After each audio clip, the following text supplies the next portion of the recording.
ਵਾਹਿਗੁਰੂ ਜੀ ਕਾ ਖਾਲਸਾ ਵਾਹਿਗੁਰੂ ਜੀ ਕੀ ਫਤਿਹ। ਗੁਰੂ ਪਿਆਰੀ ਸਾਧ ਸੰਗਤ, ਅੱਜ ਆਪਾਂ ਵਿਚਾਰ ਕਰਾਂਗੇ ਅੰਤःਕਰਨ ਦੀ। ਤੇ ਅੰਤःਕਰਨ ਕਿਸ ਨੂੰ ਕਿਹਾ ਜਾਂਦਾ ਹੈ? ਅੰਤःਕਰਨ ਸਾਡੇ ਸਾਰੇ ਮਨੁੱਖਾਂ ਦੇ ਅੰਦਰ ਇੱਕ ਮੀਟਰ ਹੈ, ਜਿਹੜਾ ਕਿ ਕਿਸੇ ਵੀ ਚੀਜ਼ ਨੂੰ ਨਾਪਦਾ ਤੋਲਦਾ ਹੈ ਔਰ ਅਨੁਭਵ ਕਰਦਾ ਹੈ। ਇਸ ਨੂੰ ਸ਼ਾਸਤਰਾਂ ਵਿੱਚ ਚਤੁਸ਼ਟੈ ਅੰਤःਕਰਨ ਵੀ ਕਿਹਾ ਗਿਆ ਹੈ। ਚਤੁਸ਼ਟੈ ਅੰਤःਕਰਨ ਇਹ ਤੋਂ ਭਾਵ ਹੈ ਕਿ ਚਾਰ ਚੀਜ਼ਾਂ ਦਾ ਜੋ ਸੁਮੇਲ ਹੈ ਉਸ ਨੂੰ ਅੰਤःਕਰਨ ਆਖਦੇ ਹਨ। ਚਾਰ ਚੀਜ਼ਾਂ ਉਹ ਕਿਹੜੀਆਂ ਹਨ? ਮਨ, ਬੁੱਧੀ, ਚਿੱਤ और अहंकार।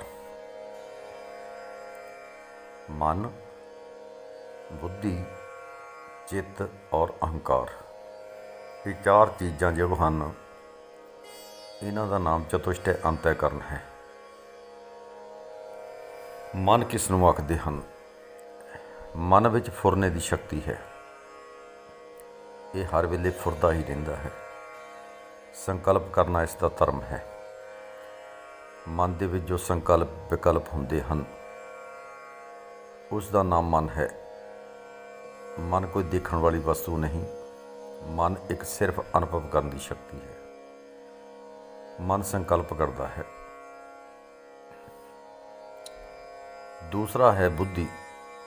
जो बुद्धि है उसका निश्चय करती है। जिहड़ा मन है वह संकल्प करता है तो बुद्धि उसका निश्चय करती है ठीक है या गलत है। जिस तरह किसी को कोई आखदा है कि ये गल कर लवो तो दूसरा बंदा मूहरियों आखदा है कि पर सोच लवो, इस गल नूं देख लवो चंगी है कि माड़ी है। इस करके जो पहला है वो संकल्प फुरना फुरिया कि ये कर लवो। दूसरे ने कहा कि इसकी विचार कर लवो, उसका नाम बुद्धि है। बुद्धि एक संतुलन शक्ति है, जिहड़ा दो पल्लियां नूं तकड़ी वांगू तोलदी है कि ये पल्ला ठीक है, ये पल्ला ठीक है, बराबर दोने हैं तो ठीक है। जे उच्चा नीवा है तो उसका संतुलन ठीक नहीं। इस करके जो बुद्धि है ये निश्चय करने की शक्ति है इंसान के अंदर। तीसरा है चित्त। चित्त नाम है चितवन का। जो चितवन करने की शक्ति है ये चितवन इस तरह आखते हैं कि जिस तरह घड़ी टिक टिक करती है, टिक टिक टिक टिक जो करती है और चली जाती है, रुकती नहीं। ये जो चित्त है ये हर वेले किसी भी चीज़ को चितवन करता रहता है। दोहराना, बार बार दोहराना, चितवन करना, चेते रखना, ये चित्त का काम है। मान लो कि जिस तरह परमेश्वर का नाम असी चितवन करते हाँ, बार बार उसनूं रटते हाँ, ये चित्त का काम है। मन का काम है संकल्प करना कि चलो परमेश्वर का नाम जपीए। दूसरा बुद्धि का काम है, वो कहती है कि ठीक है, बिल्कुल तू ठीक है मना, चल उस परमेश्वर का सिमरन करो, मैं भी तुहाडे नाल हाँ, मैं निश्चय करदी। तीसरा आखदा है कि चितवन करना शुरू हो जाता है, टिक टिक होनी शुरू हो जाती है मन के अंदर, जीवा के अंदर जो चलन की शक्ति है वो चल पैंदी है, सिमरन चल पैंदा है। और अहंकार चौथी शक्ति है। चौथी चीज़ का नाम अहंकार है। अहंकार तो भाव मैं करदा हाँ, मैं भोगदा हाँ, मैं खांदा हाँ, मैं पींदा हाँ, ये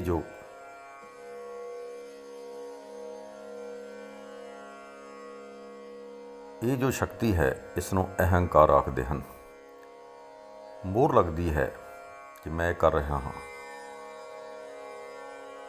ਮੇਰਾ ਮਨ ਹੈ, ਮੇਰੀ ਬੁੱਧੀ ਹੈ, ਮੇਰਾ ਚਿੱਤ ਹੈ ਔਰ ਅਹੰਕਾਰ ਇਸ ਨੂੰ ਆਪਣੇ ਕਲਾਵੇ ਦੇ ਵਿੱਚ ਲੈ ਲੈਂਦਾ ਹੈ।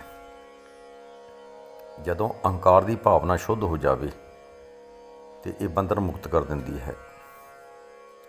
ਜਦੋਂ ਆਪਣੇ ਆਪ ਨੂੰ ਉਸ ਪਰਮੇਸ਼ਰ ਦੇ ਨਾਲ ਸੰਤੁਲਨ ਕਰਦਾ ਹੈ, ਅਹੰਕਾਰ ਤਾਂ ਸ਼ੁੱਧ ਅਹੰਕਾਰ ਇਸ ਦੀ ਮੁਕਤੀ ਦਾ ਕਾਰਨ ਬਣਦਾ ਹੈ। ਜੋ ਮਲਨ ਅਹੰਕਾਰ ਹੈ ਉਹ ਸੰਸਾਰ ਦਾ ਕਾਰਨ ਬਣਦਾ ਹੈ। ਮਲਨ ਅਹੰਕਾਰ ਜੋ ਹੈ ਉਹ ਜਿੱਦਾਂ ਹਰਨਾਕਸ਼ ਹੋਇਆ ਹੈ, ਉਹ ਆਖਦਾ ਸੀ ਮੈਂ ਕਦੀ ਵੀ ਨਾ ਮਰਾਂ,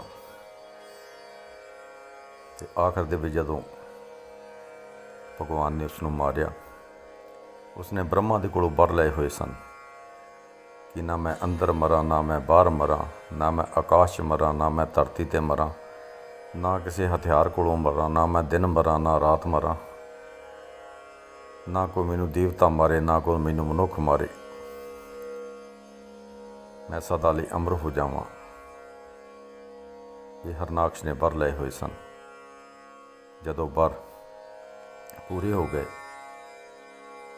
ਭਗਵਾਨ ਆਖਦੇ ਹਨ ਉਸ ਨੂੰ ਦਹਲੀਜ਼ ਦੇ ਉੱਤੇ ਪਾ ਕੇ ਆਪਣੇ ਪੱਟਾਂ ਦੇ ਉੱਤੇ ਪਾ ਲਿਆ, ਬੈਠ ਗਏ। ਇੱਕ ਲੱਤ ਅੰਦਰ ਹੈ, ਇੱਕ ਬਾਹਰ ਹੈ ਦਰਵਾਜ਼ੇ ਦੇ, ਅਤੇ ਉਸ ਨੂੰ ਆਖਦੇ ਹਨ ਕਿ ਤੂੰ ਅੰਦਰ ਹੈ ਜਾਂ ਬਾਹਰ ਹੈ? ਉਹ ਕਹਿੰਦਾ ਨਾ ਮੈਂ ਅੰਦਰ ਹਾਂ ਨਾ ਬਾਹਰ ਹਾਂ, ਅੱਧਾ ਅੰਦਰ ਅਤੇ ਅੱਧਾ ਬਾਹਰ। ਉਹ ਕਹਿੰਦੇ ਧਰਤੀ 'ਤੇ ਹੈ ਕਿ ਆਕਾਸ਼ ਦੇ ਵਿੱਚ? ਉਹਨੂੰ ਪੱਟਾਂ ਦੇ ਉੱਤੇ ਪਾਇਆ ਹੋਇਆ ਸੀ। ਉਹ ਕਹਿੰਦਾ ਨਾ ਮੈਂ ਧਰਤੀ ਦੇ ਉੱਤੇ ਹਾਂ, ਨਾ ਮੈਂ ਆਕਾਸ਼ ਦੇ ਵਿੱਚ ਹਾਂ। ਉਹਨਾਂ ਨੇ ਕਿਹਾ ਕਿ ਉਹ ਹਥਿਆਰ ਤਾਂ ਨਹੀਂ ਮੇਰੇ ਕੋਲ? ਅਤੇ ਹਥਿਆਰ ਵੀ ਕੋਈ ਨਹੀਂ ਸੀ। ਕਹਿੰਦਾ ਕੋਈ ਹਥਿਆਰ ਨਹੀਂ ਤੁਹਾਡੇ ਕੋਲ? ਉਹ ਕਹਿੰਦੇ ਤੂੰ ਕਿਹਾ ਸੀ ਮੈਂ ਨਾ ਮਨੁੱਖ ਕੋਲੋਂ ਮਰਾਂ, ਨਾ ਮੈਂ ਜਾਨਵਰ ਕੋਲੋਂ, ਨਾ ਮੈਂ ਦੇਵਤੇ ਕੋਲੋਂ, ਮੈਂ ਕੌਣ ਹਾਂ? ਉਹ ਕਹਿੰਦੇ ਨਾ ਤੁਸੀਂ ਮਨੁੱਖ ਹੋ, ਨਾ ਤੁਸੀਂ ਪਸ਼ੂ ਹੋ, ਨਾ ਤੁਸੀਂ ਦੇਵਤਾ ਹੋ। ਫਿਰ ਉਹਨੇ ਇਹ ਵੀ ਕਿਹਾ ਸੀ ਨਾ ਮੈਂ ਸਮੁੰਦਰ 'ਚ ਮਰਾਂ, ਨਾ ਮੈਂ ਧਰਤੀ 'ਤੇ ਮਰਾਂ। ਉਹਨਾਂ ਨੇ ਇਹ ਕਿਹਾ ਕਿ ਸਮੁੰਦਰ ਹੈ ਜਾਂ ਧਰਤੀ ਹੈ? ਉਹਨਾਂ ਨੇ ਕਿਹਾ ਕੋਈ ਵੀ ਨਹੀਂ ਹੈ, ਨਾ ਮੈਂ ਧਰਤੀ 'ਤੇ ਹਾਂ, ਨਾ ਮੈਂ ਸਮੁੰਦਰ ਵਿੱਚ ਹਾਂ। ਇਸ ਤਰ੍ਹਾਂ ਦੇ ਸਾਰੇ ਵਰ ਪੂਰੇ ਕਰਾ ਕੇ ਅਤੇ ਭਗਵਾਨ ਨੇ ਉਸ ਦਾ ਅੰਤ ਕੀਤਾ। ਉਸ ਦੇ ਢਿੱਡ ਦੇ ਵਿੱਚ ਆਪਣੇ ਨਾਖੂਨ ਜਿਹੜੇ ਸੀ ਉਹ ਖਬੋ ਦਿੱਤੇ ਅਤੇ ਆਂਦਰਾਂ ਉਸ ਦੀਆਂ ਬਾਹਰ ਕੱਢ ਦਿੱਤੀਆਂ ਅਤੇ ਉਸ ਦਾ ਅੰਤ ਹੋਇਆ। ਇਸ ਕਰਕੇ ਜੋ ਚਿਤਵਨ ਕਰਨ ਦੀ ਸ਼ਕਤੀ ਹੈ ਉਹ ਚਿੱਤ ਦੀ ਹੈ, ਔਰ ਅਹੰਕਾਰ ਮੈਂ ਕਰ ਰਿਹਾ, ਮੈਂ ਭੋਗ ਰਿਹਾ, ਮੈਂ ਖਾ ਰਿਹਾ, ਮੈਂ ਪੀ ਰਿਹਾ, ਇਹ ਜੋ ਬਾਣੀ ਆਖਦੀ ਹੈ ਹਉਮੈ ਦੀਰਘ ਰੋਗ ਹੈ। ਜਦੋਂ ਮਲਨ ਅਹੰਕਾਰ ਹੁੰਦਾ ਹੈ ਤਾਂ ਦੀਰਘ ਰੋਗ ਬਣ ਜਾਂਦਾ ਹੈ। ਅਤੇ ਅੱਗੇ ਸ਼ਲੋਕ ਦੇ ਵਿੱਚ ਆਖਦੇ ਹਨ ਦਾਰੂ ਪੀ ਇਸ ਮਾਹੀ, ਕਿਰਪਾ ਕਰੇ ਜੇ ਆਪਣੀ ਤਾਂ ਗੁਰ ਕਾ ਸ਼ਬਦ ਕਮਾਏ। ਉਹਦੀ ਕਿਰਪਾ ਹੋ ਜਾਵੇ ਤਾਂ ਫਿਰ ਸ਼ੁੱਧ ਅਹੰਕਾਰ ਪੈਦਾ ਹੁੰਦਾ। ਸ਼ੁੱਧ ਅਹੰਕਾਰ ਦੇ ਵਿੱਚ ਮੈਂ ਈਸ਼ਵਰ ਹਾਂ, ਮੈਂ ਈਸ਼ਵਰ ਦੀ ਅੰਸ਼ ਹਾਂ, ਮੇਰੇ ਵਿੱਚ ਜੰਮਣ ਮਰਨ ਨਹੀਂ ਹੈ, ਮੈਂ ਅਜੋਨੀ ਹਾਂ, ਮੈਂ ਅਭੋਗਤਾ ਹਾਂ।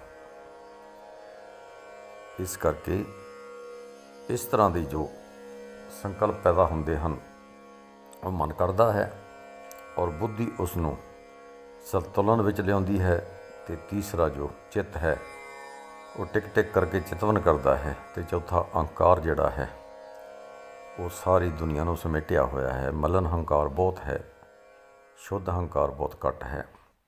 ਸ਼ੁੱਧ ਅਹੰਕਾਰ ਦੇ ਵਿੱਚ ਇਹ ਵੀ ਆਉਂਦਾ ਹੈ ਮੈਂ ਭਗਤ ਹਾਂ, ਮੈਂ ਆਪਣੇ ਇਸ਼ਟ ਦੇ ਉੱਤੇ ਮਾਣ ਕਰਦਾ ਹਾਂ, ਸਾਹਿਬ ਮੇਰਾ ਨੀਤ ਨਵਾਂ ਸਦਾ ਸਦਾ ਦਾਤਾਰ, ਜੈਸਾ ਸਤਿਗੁਰੂ ਸੁਣੀਦਾ ਤੈਸੋ ਹੋਏ ਮੈਂ ਡੀਠ, ਵਿਛੜਿਆ ਮੇਲੇ ਪ੍ਰਭੂ ਹਰ ਦਰਗਹਿ ਕਾ ਵਸੀਠ। ਜਿੱਦਾਂ ਦਾ ਮੈਨੂੰ ਸਤਿਗੁਰੂ ਚਾਹੀਦਾ ਸੀ ਉੱਦਾਂ ਦਾ ਮੈਨੂੰ ਮਿਲਿਆ ਹੈ, ਔਰ ਮੈਂ ਉਹਦਾ ਭਗਤ ਹਾਂ। ਮੈਨੂੰ ਕਦੀ ਵੀ ਉਹ ਮੇਰੀ ਪਿੱਠ ਨਹੀਂ ਲੱਗਣ ਦੇਵੇਗਾ, ਮੈਨੂੰ ਮੁਕਤੀ ਦਾ ਦਰਵਾਜ਼ਾ ਮਿਲੇਗਾ।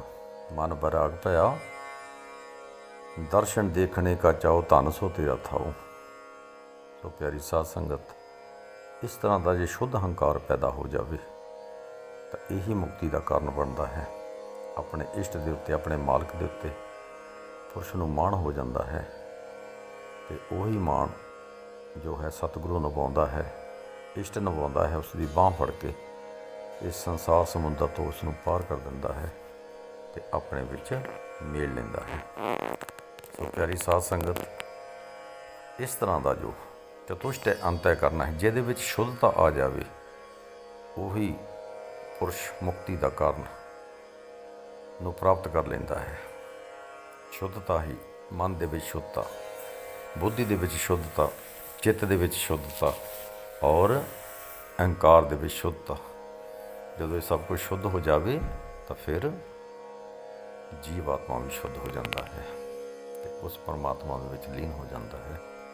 ਸੋ ਕਿਰਪਾ ਕਰੇ ਪ੍ਰਭੂ, ਐਸਾ ਸ਼ੁੱਧ ਮਨ, ਬੁੱਧੀ, ਚਿੱਤ ਔਰ ਅਹੰਕਾਰ ਸਾਰਿਆਂ ਨੂੰ ਪ੍ਰਾਪਤ ਹੋਵੇ। ਵਾਹਿਗੁਰੂ ਜੀ ਕਾ ਖਾਲਸਾ, ਵਾਹਿਗੁਰੂ ਜੀ ਕੀ ਫਤਿਹ।